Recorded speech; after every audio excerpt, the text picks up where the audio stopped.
100%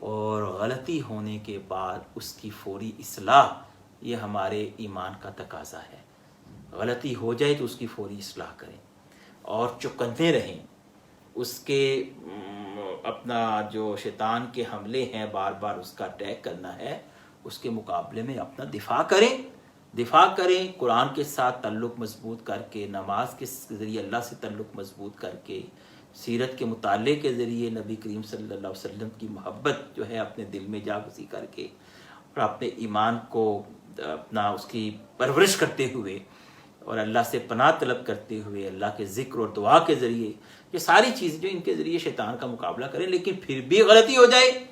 پھر بھی کوتاہی ہو جائے، پھر بھی کبھی پھسل جائیں، اور جیسے ہی پھسلیں ضمیر سے آواز آئے گی، اس پہ لبیک کہیں، فوراً پلٹیں۔ بس یہ راستہ ہے۔ تو شیطان تو باز نہیں آئے گا، تو ہمیں ہوشیار رہنا ہوگا۔ اچھا، اس کے ساتھ اللہ فرماتے ہیں کہ شیطان تجھے بدی و فحاشی کا حکم دیتے ہیں، اور وَأَن تَقُولُوا عَلَى اللَّهِ مَا لَا تَعْلَمُونَ، اور یہ بھی تمہیں وہ سکھاتا ہے، تمہارے دل میں یہ بات ڈالتا ہے کہ تم اللہ کی طرف وہ باتیں منسوب کرو جو اللہ نے نہیں کہی اور جن کا تمہیں علم نہیں ہے۔ تو یہ اس وقت چونکہ جو حالات میں جو تھا اپنا خطاب تھا، وہ تو ایک الگ بات ہے۔ آج کے حالات میں بھی آپ دیکھیں کہ اس سوشل میڈیا میں ہم کتنی ہی باتیں ہیں جس کا ہمیں ریفرنس معلوم نہیں ہوتا اور ان کی حقیقت بھی معلوم نہیں ہوتی، سنی سنائی ہوتی ہے، اور ہم ان کو جناب پرچار ان کا کرتے رہتے ہیں، فارورڈ کرتے رہتے ہیں، اور نہیں جانتے کہ یہ اللہ اور اس کے رسول نے فرمایا بھی ہے کہ نہیں فرمایا۔ تو سنی سنائی کہانیاں اور سنی سنائی باتیں یا سنے سنائی قصے جن کی کوئی سند نہ ہو، ان کو بیان کرنے سے اجتناب کریں۔ اللہ ہمیں اس کی توفیق دے۔ اب اللہ فرماتا ہے کہ اس کے مقابلے میں، یہ سنی سنائی ان باتوں اور کہانیوں کے مقابلے میں، جب ان سے یہ کہا جاتا ہے نا کہ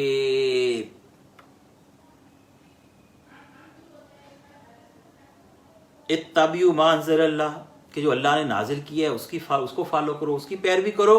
تو وہ کہتے ہیں کہ نہیں ہے، بل نتبع ما الفینا علیہ آباءنا، ہم تو اس طریقے کی پیروی کریں گے جس پر ہم نے اپنے باپ دادا کو پایا ہے۔ پھر قرآن کہتے ہیں اچھا اولو کان آباؤکم لا یعقلون شیئا ولا یہتدون، بھلے ان کے باپ جو تھے وہ حق پر نہ ہوں اور بھلے انہوں نے کوئی عقل کا کام نہ کیا ہو، تب بھی ان کی پیروی کریں گے۔ یہ کہ نہ انہوں نے کوئی عقل سے کام لیا ہو، نہ انہوں نے اللہ کی بتائی ہوئی ہدایت کے راستے پہ ہوں، پھر بھی اپنے ماں باپ کی پیروی کریں گے اور اپنے بڑوں کی اور ان کے رواجوں کی پیروی کریں گے۔ یہ تو بڑی اچھی بات ہے، یہ تو کامن سینس کے خلاف ہے۔ تو اللہ تعالیٰ اس پہ تعجب کا اظہار کرتے ہیں، اور پھر اللہ فرماتے ہیں کہ ان کی مثال تو ایسے ہے کہ جیسے کوئی چرواہا اپنے جانوروں کو پکارتا ہے نا، جانوروں کو پکارتا ہے اور جانور اس کے ہانک پکار کی صدا کے علاوہ کچھ نہیں سنتے ہیں، کچھ بھی نہیں سنتے، یہ کہ گویا وہ بہرے ہیں، گونگے ہیں، اندھے ہیں، اور کوئی بات ان کی سمجھ میں نہیں آتی۔ تو اسی طرح وہ انسان ہے کہ حق بات جب اس کے کان میں پڑے اور دلیل کے ساتھ پڑے، اور وہ عقل اس کی جو انسانوں کی جو فطرت اور عقل ہے جس کے اوپر انسانوں کو اللہ نے بنایا ہے اس کے مطابق ہو، اور اس پہ سند ہو اللہ کی اور رسول کی صلی اللہ علیہ وآلہ وسلم، اس کے باوجود جو اس پہ کان نہیں دھرتے، فقط اس وجہ سے کہ یار یہ تمہارے ماں باپ تو اس طرح نہیں کرتے تھے، تو فرمایا کہ یہ ان جانوروں کی طرح ہے جو گلے کے جانور ہوتے ہیں، وہ جدھر جن کے چرواہا چاہتا ہے ہانکے پکارے بلا سوچے سمجھے، جو ہے نا وہ اندھے بہرے اور گونگوں کی طرح اس کے اوپر چلتے چلے جاتے ہیں اس کی صدا پہ، اور وہ کوئی بات نہیں سمجھتے۔ اسی طرح وہ انسان ہے جو اپنے دین کو سمجھ کے اختیار نہیں کرتے، اس کے لیے سنجیدہ نہیں ہوتے، اس کے لیے فکر مند نہیں ہوتے، اس کے لیے عقل کو استعمال نہیں کرتے، اس کو قرآن و سنت کی کسوٹی کے اوپر پرکھتے نہیں ہیں، اس کو جانچتے نہیں ہیں، اس کی پڑتال نہیں کرتے، اور آنکھیں بند کر کے جناب اندھا دھند، یعنی کہ وہ بغیر کسی سند کے فقط اس وجہ سے کسی چیز کی پیروی کرتی ہیں کہ یہ اوپر سے بڑوں سے چلی آ رہی ہے۔ یہ کوئی سچائی کی دلیل نہیں ہے۔ اس کے بعد اللہ فرماتے ہیں اے ایمان والو، جو رزق ہم نے تم میں دیا ہے، تمہیں دی، اس میں سے پاکیزہ چیزیں کھاؤ اور اللہ کا شکر کرو، ان کنتم ایہ تعبدون۔ پاکیزہ کھاؤ، اللہ کا شکر کرو اگر تم واقعی اللہ کی بندگی کرنے والے ہو، اگر تم ان کنتم ایہ تعبدون، اگر تم اللہ کی بندگی کرنے والے ہو، واقعی اللہ کے بندے ہو، تو پاکیزہ کھاؤ اور اللہ کا شکر کرو۔ اللہ ہمیں پاکیزہ کھانے کی اور اپنا شکر کرنے کی توفیق عطا فرمائے۔ اس کے بعد اللہ نے فرمایا کہ 4 چیزیں یہاں ایسی ہیں جو اللہ تعالیٰ نے یہاں اس سیاق میں حرام قرار دی ہیں، جس میں ایک مردار ہے، ایک خون ہے، ایک سور کا گوشت ہے، اور ایک وہ کھانا، وہ ذبیحہ جس پر غیر اللہ کا نام لیا جائے، اللہ کے سوا کسی اور کے نام پر ذبح کیا جائے۔ اور علماء نے، مفسرین میں لکھا ہے کہ جو کسی کے آستانے پہ ذبح کیا جائے، اور اس کے اندر بھی ایک طرح سے یہ نیت ہوتی ہے کہ ہم ان بزرگوں کا جو ہے ان کی قربت چاہتے ہیں، تو وہ بھی اسی ذیل میں آئے گا، اور وہ بھی حرام ہے۔ اس سے بھی بندہ مومن کو اجتناب کرنا چاہیے۔ اب اللہ نے کہا کہ یہ جو چیزیں حرام قرار دی ہیں یہاں پہ، مجبوری کی حالت میں آپ انہیں لے سکتے ہیں۔ مجبوری کی حالت کیا ہے کہ جان پہ بنی ہو اور جان نکل رہی ہو، اضطراری کیفیت میں بقدر ضرورت، بغیر دل کی رغبت کے بلکہ کراہت کے ساتھ کہ یہ حرام چیز ہے، آپ بوجہ مجبوری اسے جان بچانے کے لیے جتنی ضرورت ہے اتنا لے سکتے ہیں، اگر ایسے کبھی حالات میں آپ گرفتار ہو جائیں، اس کے علاوہ نہیں۔ اور اس کے بعد پھر اللہ نے فرمایا کہ جو لوگ ان احکام کو چھپاتے ہیں جو اللہ نے اپنی کتاب میں نازل کیے ہیں، اور تھوڑے سے دنیوی فائدوں کی انہیں بھیڑ چڑھاتے ہیں، ٹھیک ہے، اور ان کے ذریعے دنیا حاصل کرتے ہیں، تھوڑے سے دنیا کے فائدے کے لیے انہیں بیچتے ہیں، تو وہ اپنے پیٹ جہنم کی آگ سے بھر رہے ہیں، اور قیامت کے دن اللہ نہ انہیں پاک کرے گا، نہ ان سے کلام کرے گا، ان کے لیے دردناک عذاب ہے۔ یہی وہ لوگ ہیں جنہوں نے ہدایت کے بدلے گمراہی خریدی، اور مغفرت کے بدلے عذاب جنہوں نے حاصل کیا۔ کیسا عجیب ہے ان کا حوصلہ کہ جہنم برداشت کرنے کے لیے تیار ہے۔ تو یہ آج کی آیات ہیں، اور اللہ تعالیٰ سے دعا ہے کہ اللہ تعالیٰ ہمیں رزق حلال کی توفیق عطا فرمائے، پاکیزہ رزق کی توفیق عطا فرمائے، ہمیں اپنی عقل کو استعمال کرنے کی اور دین و شریعت کو اپنا وہ اس دین و شریعت کو جو اللہ کی سند کے ساتھ ہے، جو نبی کریم صلی اللہ علیہ وسلم یا رسالت کے ادارے کے ذریعے ملی ہے، اسے فالو کرنے کی توفیق عطا فرمائے، اور اپنے آباء و اجداد اور اپنی برادریوں اور قوموں کے بے جا اور غیر دینی رسوم سے آزاد ہونے کی توفیق عطا فرمائے۔ اور اگرچہ بہت مشکل کام ہے، لیکن ایمان ہو تو مشکل نہیں۔ آج کا یہ درس ختم ہوتا ہے۔ اللہ تعالیٰ مجھے اور آپ کو اس پہ عمل کی توفیق عطا فرمائے۔ وما علینا الا البلاغ المبین۔